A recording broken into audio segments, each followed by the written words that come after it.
thank you for sticking it out till the bitter end of AppSecUSA. I've been coming to these for about 4 years now, and I feel kind of at home with OWASP, and really honored to be speaking at AppSecUSA this year. I just did this talk, a rendition of this talk last week at B-Sides Denver, and changed a lot of things up after talking to a few people. So I went in a hole and added some content. Hopefully you find it useful. This isn't a big crowd, so raise your hand if you have a question. Feel free to interrupt. It's pretty casual. So we're going to talk about containerizing your security operations center. It's really a talk about Docker and Kubernetes and culture and DevSecOps and all the buzzword bingo words that you can imagine. So a little bit about me before we dive in. I'm founder of the OWASP Santa Barbara chapter, so pretty small, sleepy beach town in Central California. So been doing that for about 5 years, and I'm also one of the organizers of many for AppSec California. So definitely check it out if you haven't been and you're from the East Coast like I am. It's really great because it's in January. I work at a software company called Invoca.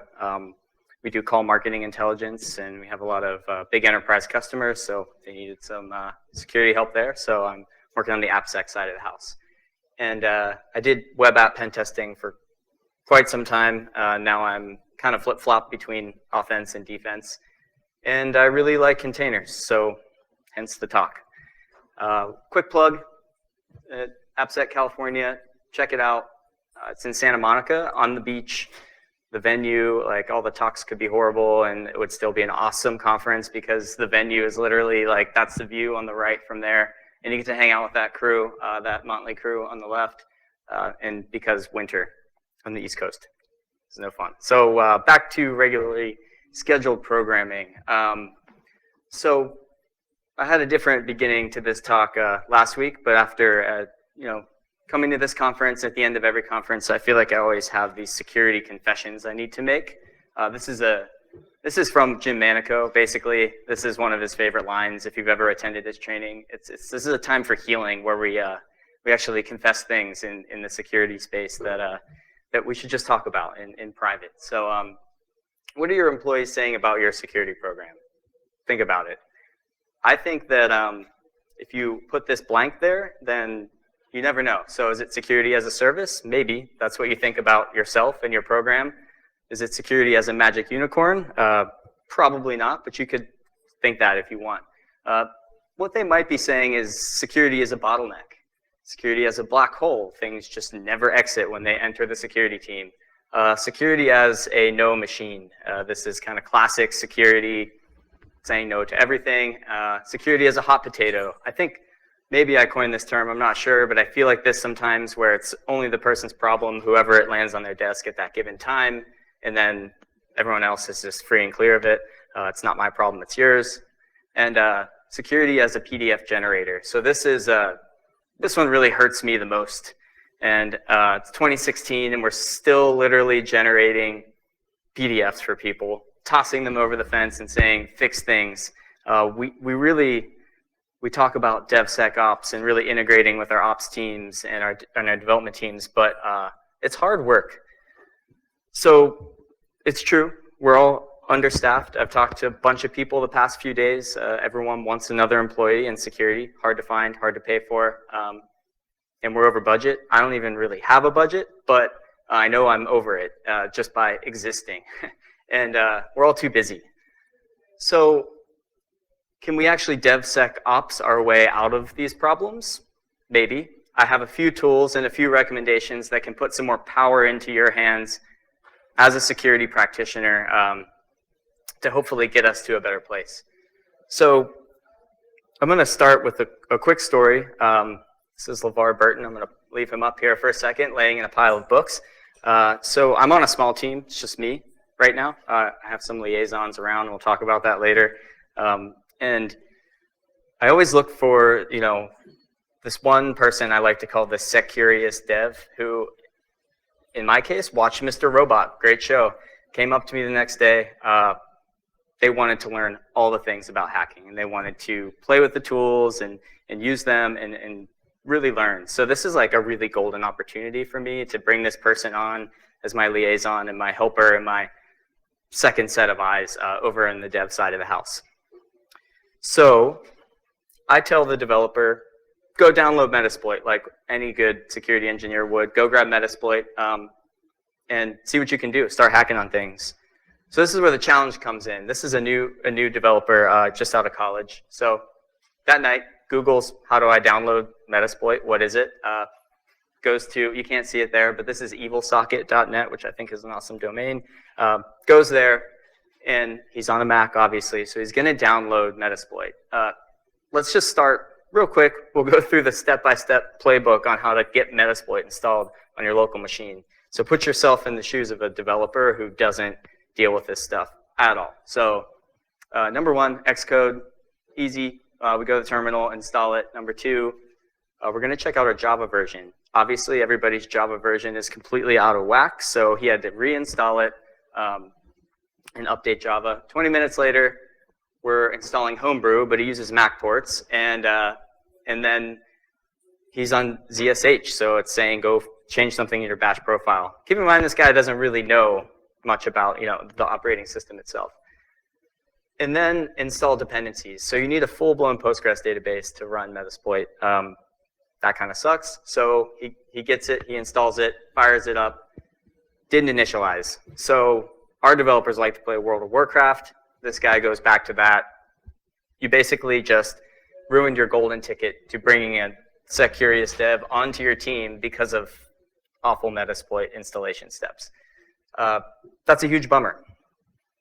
So how do we actually make this tooling a little more accessible for people and make it less about installing the tool, maintaining it, and updating it, and all these things, and just using it for what it's intended to use? In other words, how do we reach the DevSecOps castle that everybody at these conferences loves to talk about? It is a magical place. I have not quite reached it, but I'm definitely making strides. One way to do it, and the way we're going to talk about today, is Docker. So Docker's been in the news quite a bit lately. It won't save the world, contrary to popular belief, but it does really make it easier to do things on a laptop and a cloud server, and in this case, our AppSecUSA dev. It's much easier for him to just get a tool running. So, brief introduction to Docker. How many of you use Docker in production? Nice. Okay, yeah, I was at B-Sides last week and I had 1 out of like 50. So it's a different crowd. So that's great. Docker's great to run applications on, obviously in production. We're going to be talking a bit more about your internal tooling. So I'll go over this quickly. So Docker is just an open source engine to pack and ship up containers which contain applications. It's lightweight, easy to use, and people always ask, why don't you just use a VM or VirtualBox? Well, we're not in 2005. Traditional virtual machines have a full operating system included in each of them. So these are drivers and binaries and libraries. They can be massive, like over a gig. They're really hard to manage state, and they're a little clunky in my opinion. So there are some diehard like Kali Linux VirtualBox people, and I was one of those until I found containers, which dramatically reduced the size of these operating systems. So it's a shared kernel infrastructure, and each container runs as an isolated process. So things spin up fast, things spin down fast, and you can pull in images very quickly. It's not nearly as bloated.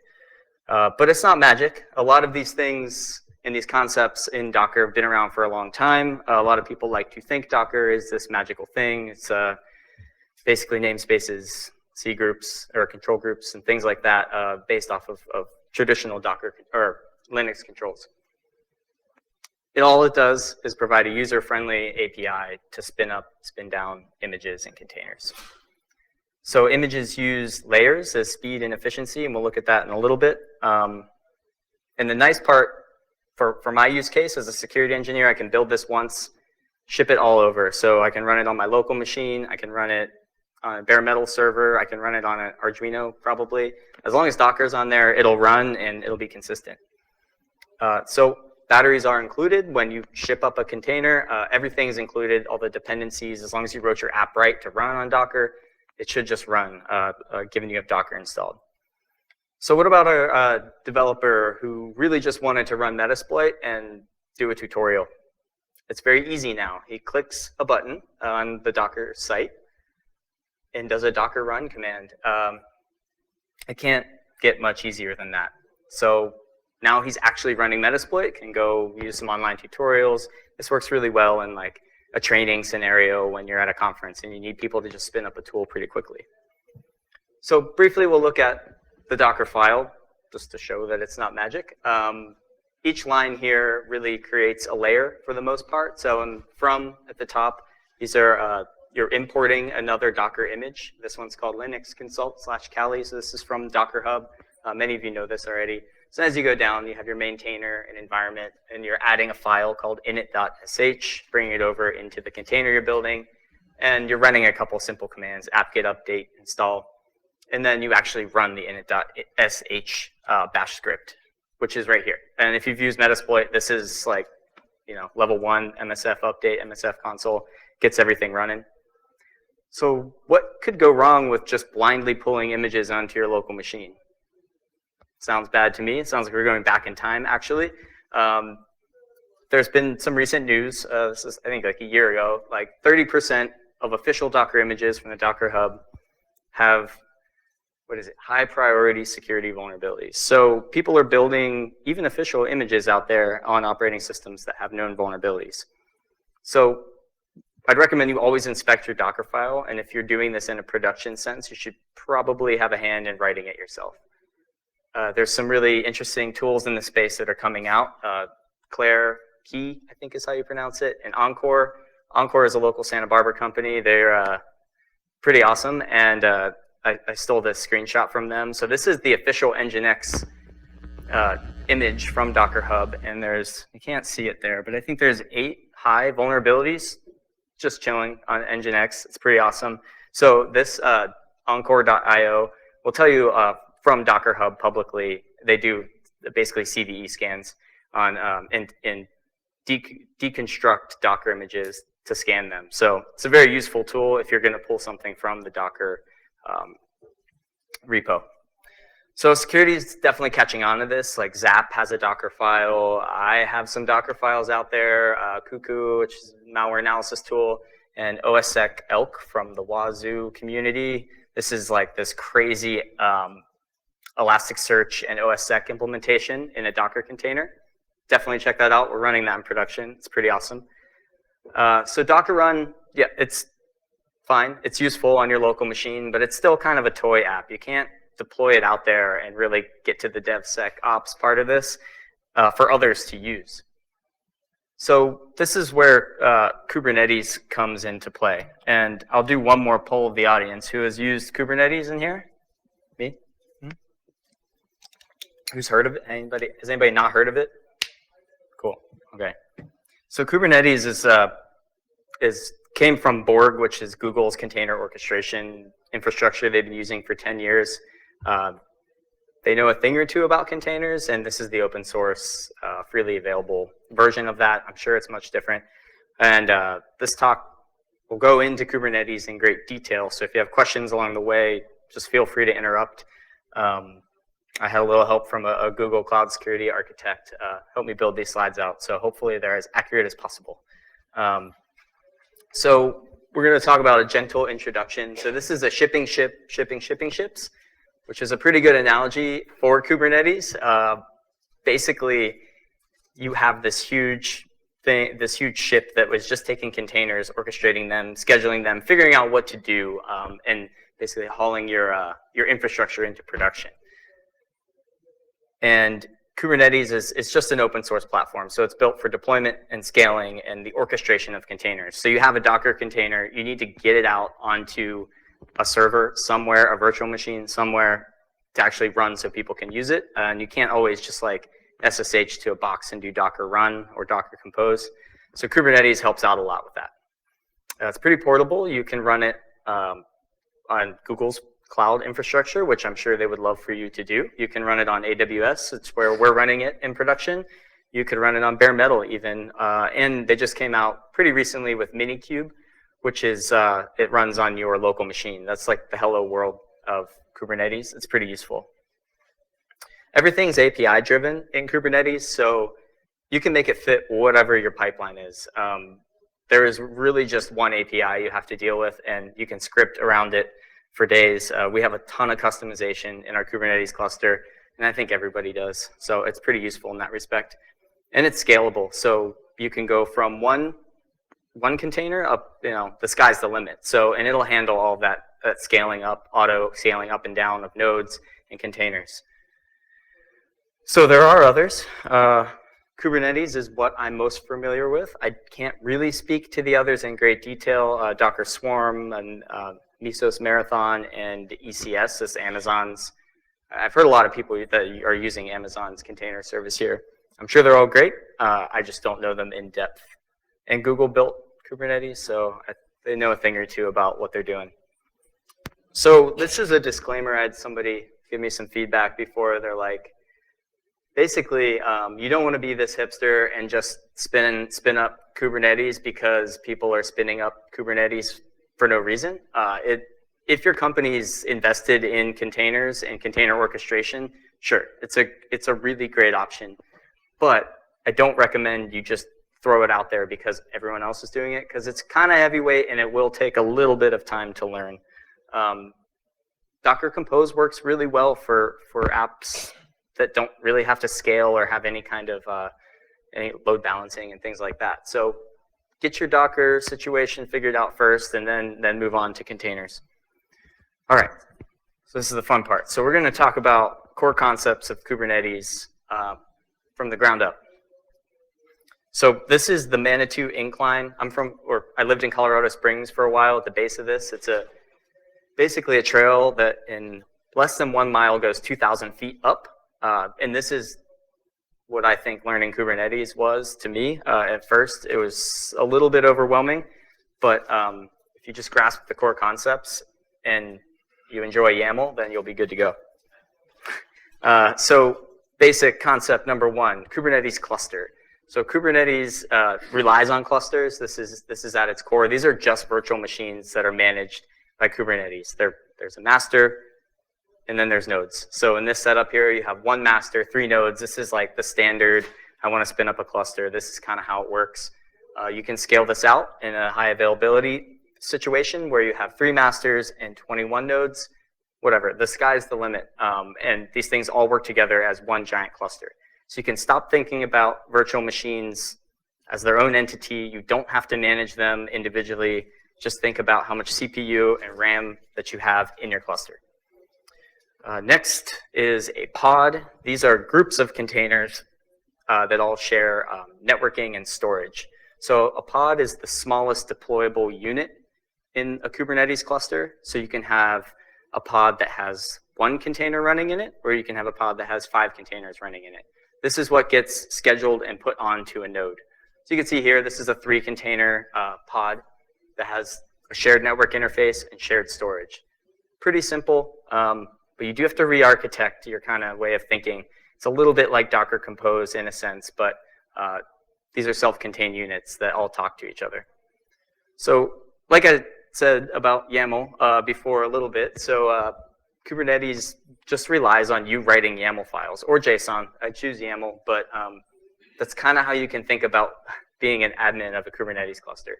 So here is a pod YAML spec. It's super simple. There's 2 containers in this pod. There's an OWASP app that pulls an image called OWASP app from the Docker, public Docker repo, and then Nginx SSL. That's it. These things will scale together, live in the same pod, have the same network interface. And we're going to open up port 80 and 443. So all you do, write your YAML, and you upload it to your master, and there's some commands that obviously help you do that. And your master will then pick a random node based off of whatever resources are available, and put your OWASP app on 1 node. Super exciting, I know. But that doesn't really scale. So pods are supposed to live and die. They're just these transient things that move from node to node, and they have no state, and they're kind of like the cattle of the Kubernetes cluster. So you need to make sure you have any n number of these running at any given time. And that's where deployments come in. And you can kind of throw away the pod.yaml. You won't use that in any real capacity when you're actually writing configs. You're going to be writing a deploy.yaml file. In here, I'll highlight a couple important pieces. The bottom looks very familiar to our pod.yaml. You have OWASP app, Nginx SSL, and our port mappings. But then we start to see a few things that are different. So labels, Kubernetes relies on labels quite a bit. And labels are just arbitrary key value pairs. So here you have role web. You could call it tier front end. It doesn't really matter as long as you're consistent. And this will actually be what you identify this deployment as. So replicas 4. So you saw before there was only one pod running, and it's not that useful. So here we have 4 replicas. So we're going to always have 4 pods running at any given time. So again, toss that YAML over to the master. Master decides what to do. We put 4 pods running with our OWASP app. They each get their own internal the Kubernetes cluster IP address.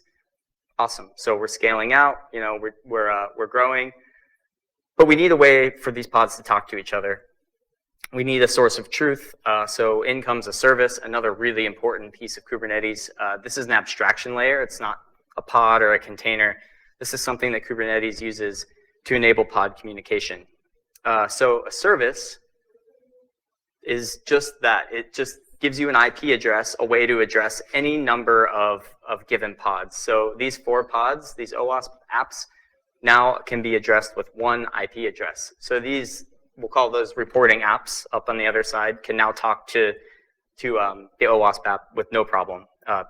And it handles all of our load balancing for us. So here's another service, but now we're going to toss a load balancer on top of it. So this actually opens up that reporting app up top. This will open it up to the world with a public IP address. So that's really useful, and you can do that all through a YAML file, which I think is pretty awesome because that stuff was a little hard to manage before. Only some cloud providers offer the ability to define a load balancer type, but most of them are all catching on. So again, just YAML. And here we have a selector in our service YAML definition that says, hey, anything with a role.web, I want to be behind this service.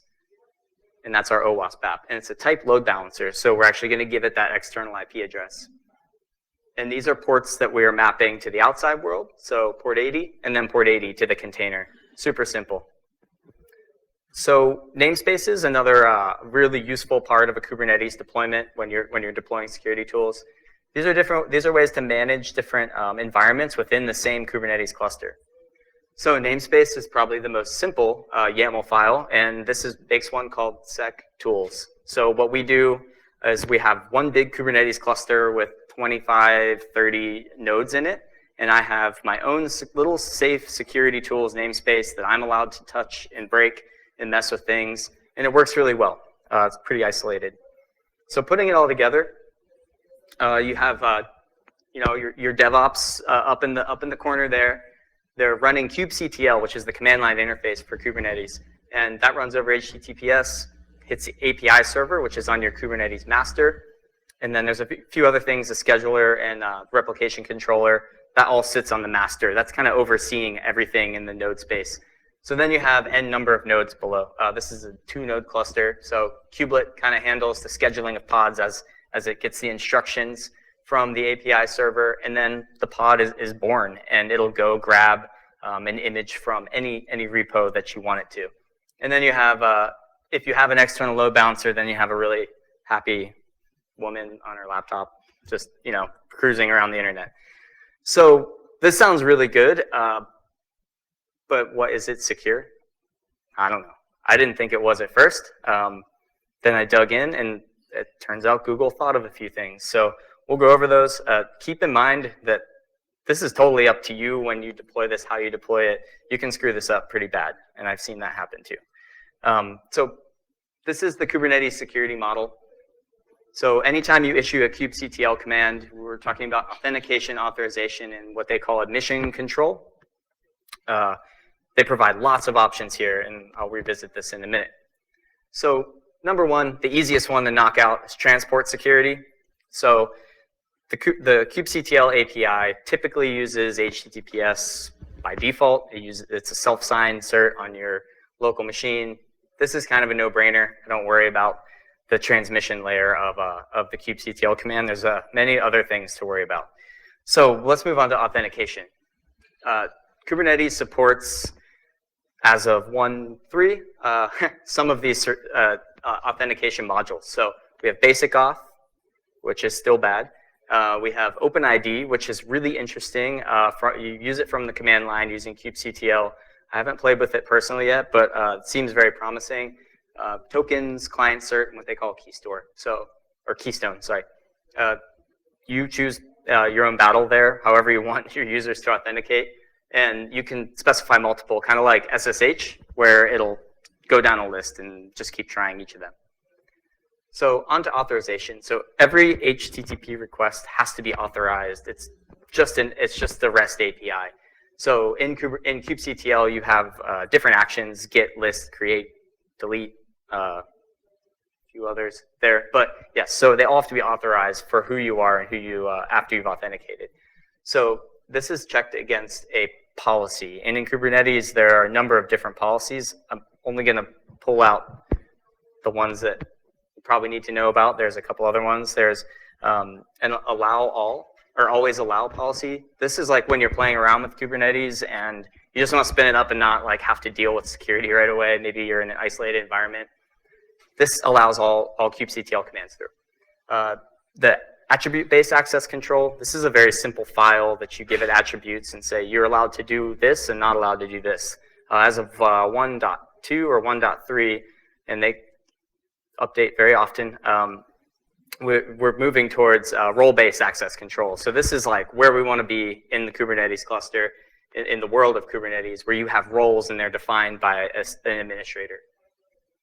So these are some different types of roles. I won't go into detail due to time, and their docs are way better than me trying to explain all the different roles that exist. So this is just an example. Again, these are administered using YAML. So this will allow user Jimmy, it's the pod reader role. So I'm allowed to read pods in the sec tools namespace. That's pretty great. It's granular. You do have to manage this, and it can get a little out of control, but this is a really good gate as you're using kubectl.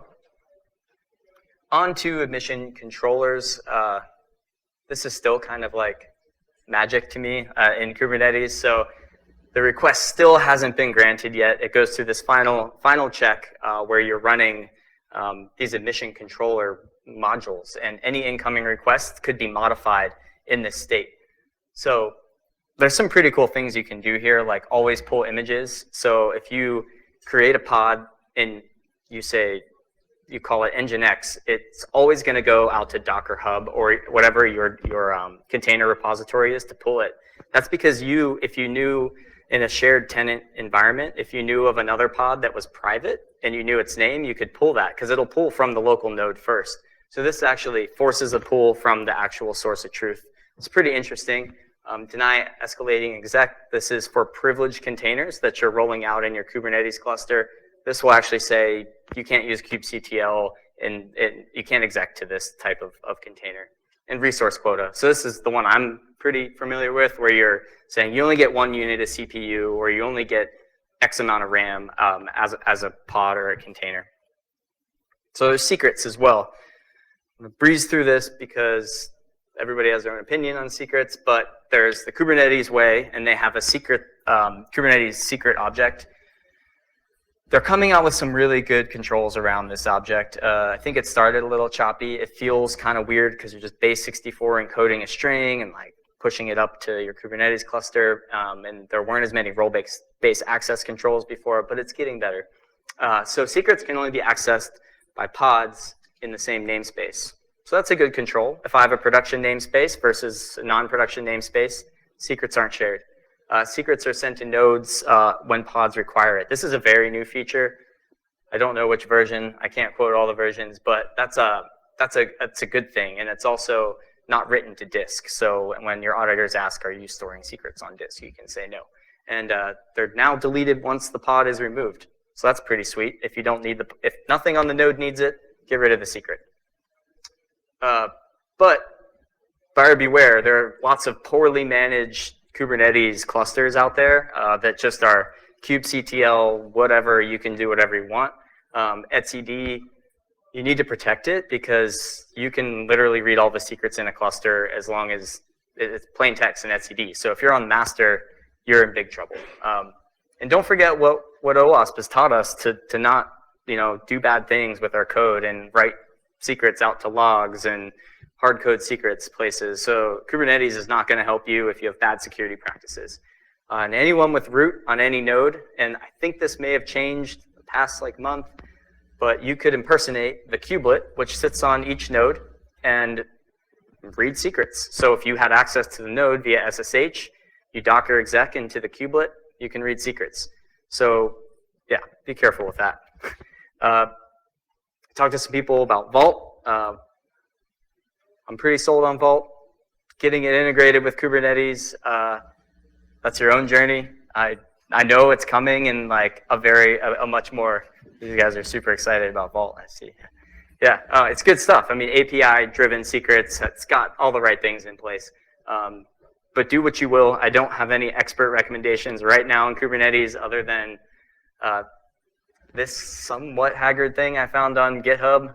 It's okay. So you don't have to, at least you don't have to store your secrets on your laptop. You can grab them from Vault as a variable, toss them up as you create the secret. It's not a horrible way to do things. And you could automate this too on a different box. This was digging through GitHub comments for quite some time. Some guys just do this. So it works. This is the secret.yaml file, and ultra simple. Type as a secret or type opaque, and these are our secrets. These are base 64 encoded. Nothing special. There's no encryption here. You can decode these with one line of Ruby. It's not a big deal. And the best way I think to access these would be to just plug them right into an environment variable in your deployment. So you can see this env right here, name OWASP pass. So I'll make an environment variable called OWASP pass, and then grab that secret key, plug it in, you should be good to go. This works pretty well. You can if you have your role-based access control down and some of the other authentication pieces in, you can use secrets in this way. So quickly to talk about some other security hygiene.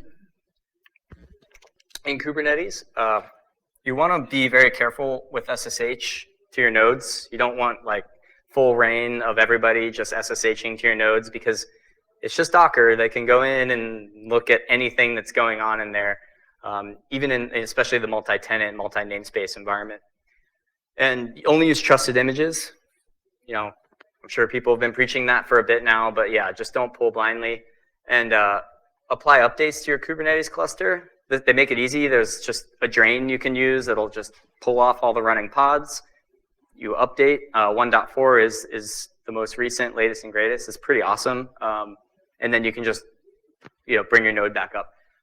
Log all of the things. That's kind of standard here, but make sure you're logging everything that you would be in your regular app, plus all of your Kubernetes stuff. So there's a lot of logs that Kubernetes itself will generate. You want to know who's doing what in your cluster. And there's some security contexts you can apply to deployments as well, if the container will allow it. Run as on root and read-only file systems and things like that.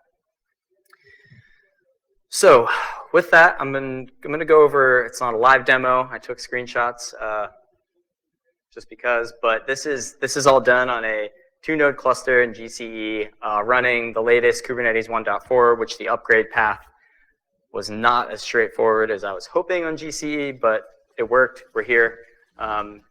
This is CloudSock. This is where I just store all my security-related Kubernetes configs. And you can see here, there's kubebot, which is a little Slack command line tool where you can interact with your Kubernetes cluster in a read-only way. Metasploit, Armitage, Scumbler, Threadfix, WebGoat, ZapUI. We have OSSec in production. I didn't make it generic enough yet to put it in the open source repo. But yeah, we'll just dive in. So this is, since we're at the OWASP conference, take WebGoat, for example.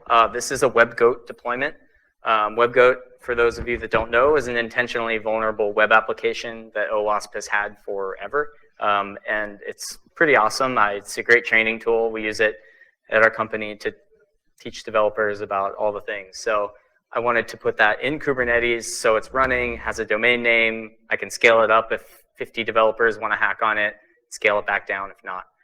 So this is the deployment .yaml. It's very simple. We have one replica running. We're calling it app webgoat with tier front end, so you can have two labels there. And we're going to pull that Docker image from the public Docker repo, Mr. Mendez /webgoat Docker. He might be here right now. I'm not sure. And I'm going to call it Docker and open up 8080. That's pretty simple. So the next file that we need is the service. So if you remember, the way we access any given pod is through a service. So we have to spin up a service for webgoat. We want it to be accessible to the outside world or through a VPN probably because it's a vulnerable application and you'll get owned. But yes, either way. So you're going to define a service here with a webgoat port 8080, target port 8080, super simple. The selector, again, key value pair. You just tell it, go to this deployment, and I can scale that deployment up and down, and my service stays the same. And this is a type load balancer. So I'm going to tell Google Compute to go spin up an external IP for me to access this thing. kubectl create -f is how you do most things in Kubernetes, and you give it a file. So I'm in the webgoat directory, and I give it my service first. Doesn't matter, but I'll do the service first, create the service. And now I'm going to look at my services using kubectl. So you can see webgoat now has this public IP, it has a cluster IP, which is known to other pods, but not the outside world, and 8080 is open. So I'm going to create the webgoat deployment. And again, kubectl create -f, super simple. And we're going to look at the deployments that are currently running. So I have one pod in my deployment running webgoat. That's it. There's one available and one running. No big deal. I'm going to get the pods. And there are ways to using kubectl to exec into these in a way, the same way you would with Docker, almost like SSH, but you're connecting directly to the pod if you need to do some troubleshooting. kubectl logs, it will be your friend as you're doing this. It's just, you can tail the logs. You can do all the same things you could do elsewhere. Now, back to the service. I'm going to look at this IP, plug it in my browser, and I have webgoat running publicly for everybody to use. This is not running anymore. This is a test, so don't go break my machine. But this is pretty useful. I can spin these up now for developers any given time, any tool you want, and it's in production. But this one doesn't leverage a lot of the really good parts of Kubernetes. So we'll look at that in a minute. And this is how you would scale it. Sorry. So you would do kubectl, scale, deployment, webgoat, replicas equals 6. Within seconds, you have 6 running pods with webgoat. So if all of a sudden I was in a room of 500 people that were trying to break webgoat at the same time, I could just spin this up and I wouldn't topple anything over, probably. I'm going to move on to Threadfix. If anybody's familiar with Threadfix, was an open source project. I don't think it is anymore, but I still use it. And Threadfix is a vulnerability aggregation tool. It provides basically graphing, and you can import scan results and all these things. It's really useful because it's open source and it's actually a pretty good UI. But we wanted to make sure it was it runs with Java, and it's very hard to set up, and I had kind of like a rough time with it at first a few years back. So now I have it in Kubernetes. I won't go into too much detail, but this is kind of what a more like advanced Kubernetes config would look like, where you have data persistence with our Threadfix MySQL deployment. So we're running MySQL in a separate deployment, and then we have Threadfix MySQL persistent volume claim. I'm going to go grab a 10 gig volume, which is awesome because now I can spin these things up and down and tear the whole thing out, and I'll still have my data. So it's not a toy anymore. And then you have Threadfix MySQL service, so that just exposes 3306 and all the other things. And then Threadfix secrets, that's how our Threadfix front end, which is Java, will talk to the back end, which is MySQL. And then the last one is the Threadfix service itself. So this is where the magic comes in. I just go to this directory, and if things are running and tested the right way, I kubectl create -f and then just a dot, and it just creates everything in that directory.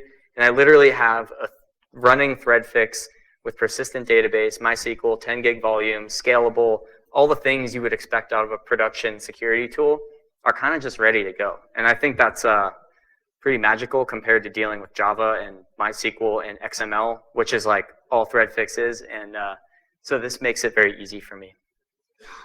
And that's just the web UI. I don't think I just grabbed a screenshot somewhere.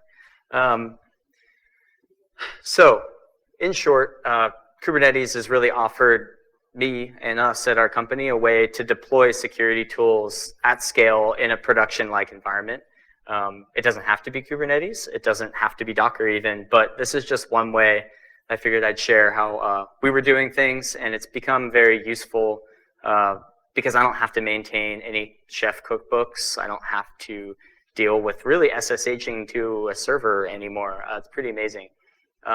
And you can really DevSecOps all the things. We do a lot of CI and CD and scanning and automation, and this is all done in Kubernetes now. So we can run Brakeman in Kubernetes as a job type, which spins up pods and then breaks them back down when the job is done. Great for security scanners like Zap or Nessus even. Like you just use the CPU and the RAM as you see fit, and then it goes away. And I think we're all on this container journey together, and we're all doing it a little different. So I think we have a long way to go, but it can be really useful, I think, for all of us in security. So we can be an enabler. And here's some resources, nothing major. Kubernetes Bootcamp on GitHub is pretty useful, really pretty graphics and things. There's a link here, and CloudSock is some of the stuff I'm working on. It's up on GitHub, and you can hack away at it and tell me what I did wrong. And then Minikube is this your hello world. That's like, I want to learn Kubernetes. I'm going to get it running locally on my box and go from there. So that's all I have. We're at 45 minutes or so. Hopefully your Kubernetes deployment doesn't end up like this. You might have moments where it will. It's fine. You can just rebuild your cluster. That's it.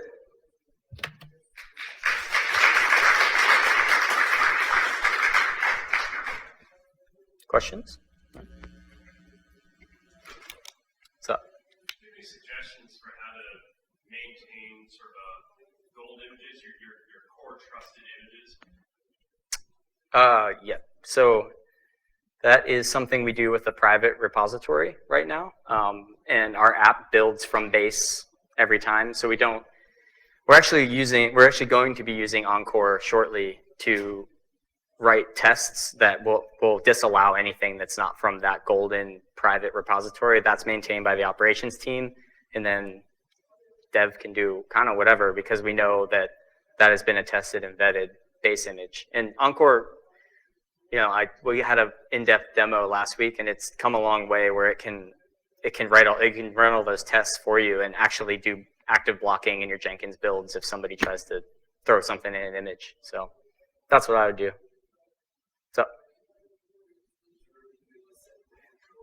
Encore, Anchore. Yeah, so they're container security, container inspection tool. It's open source. They have a paid version, obviously, too. But I had the screenshot up there. It didn't come up very well, but they basically rebuild an OS out of an image that's sitting in Docker Hub or whatever, and then run security scans on it, and then tell you what's wrong with it. Because you don't have visibility into that, really. When you just do a Docker pull, you don't know what's going on. So they're charging ahead in that space. Cool. What's up?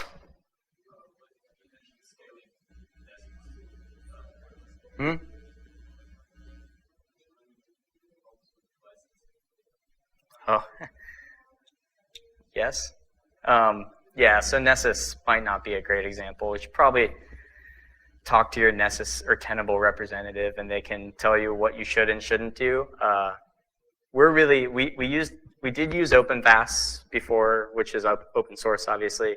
Nessus would be interesting. I'm not sure what their licensing will allow or not allow you to do. Yeah. Mm-hmm. Mm-hmm. Or you could put a terabyte in there. Yeah. Yeah. You could definitely copy the data over onto a bigger volume. That's probably what I would do, and then just throw it on like 100 gig volume. Yeah. Probably. Yeah. I don't think you could. I don't know if you could just add another one and it would know what to do with it. Yeah. Yeah. Some cloud providers, like I can't speak for all of them, probably will let you just elastically say, I had 10, now I want 50, and they'll take care of it. I think Google allows you to do that, but I'm not sure. So.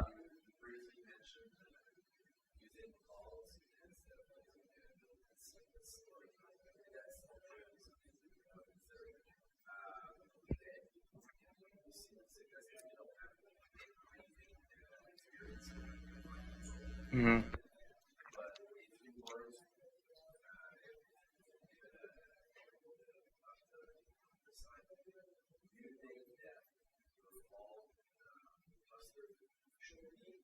In Kubernetes?